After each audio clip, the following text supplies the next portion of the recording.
చాలా టేస్టీగా సాఫ్ట్గా ఉండే పెసరట్టును మనం ఇంట్లో తయారు చేసుకోవచ్చు. ఇది తిన్నారంటే ఎవరైనా ఫిదా అవ్వాల్సిందే.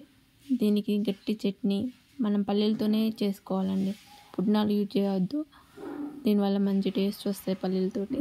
దీనికి కావాల్సింది ఏంటంటే ఫస్ట్ నైట్ పెసర్లు, కొంత శనగపప్పు, కొద్దిగా మినపప్పు, లైట్గా అర స్పూను మెంతులు, ఒక కప్పు బియ్యము. ఇందులో ఎక్కువ శాతము పెసర్లు ఉండాలండి. పెసర్లు 2 కప్పులు అయితే అన్నీ కలిపి ఈక్వల్గా 2 కప్స్ అయ్యేటట్టు, మొత్తం 4 కప్స్ అయ్యేటట్టుగా నానబెట్టేసుకోవాలి. దీన్ని మనం మంచిగా మిక్సీ పట్టుకొని గరుకు కదండి, చాలా సాఫ్ట్గా ఉండేటట్టుగా మిక్సీ పట్టుకోవాలి. ఇట్లా నాకు 2 జార్ల నిండా అవి అయినాయండి.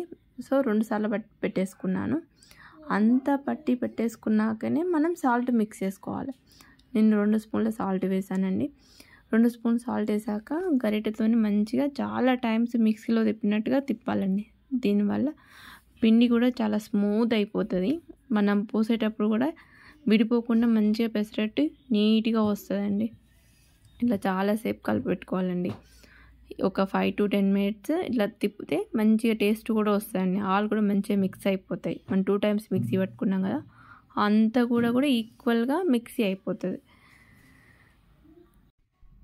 దీంట్లోకి ఇప్పుడు మనం పల్లీ చట్నీ ప్రిపేర్ చేసుకుందామండి. వేయించిన పల్లీల్లోకి కారం వేసుకోకుండా ఇలా పచ్చిమిర్చి యాడ్ చేసుకొని, ఒక స్పూన్ సాల్ట్ కూడా యాడ్ చేసుకొని మంచిగా మిక్సీ పట్టుకోండి. ఇలా మిక్సీ పట్టిన దాన్ని ఇట్లా కొద్దిగా జీలకర్ర, కొంచెం లైట్గా కరివేపాకు, కొద్దిగా పసుపు వేసి మంచిగా పోపు చేసుకోండి. ఈ పోపు చేస్తున్న దాంట్లోకి మనం ఆల్రెడీ ప్రిపేర్ చేసుకున్న పల్లీల చట్నీని ఇలా పోపు చేసేసుకోవాలండి. ఇప్పుడు మనం పెసరట్టు వేసేసుకుందామండి. మంచిగా పెనం వేడైన తర్వాత ఆనియన్ హాఫ్ ముక్క ఇట్లా కట్ చేసుకొని అట్లా పెనానికి రాయాలండి. దీనివల్ల పెసరట్టుకి మంచిగా ఫ్లేవర్ వస్తుంది, ప్లస్ అతుక్కోకుండా ఉంటుంది.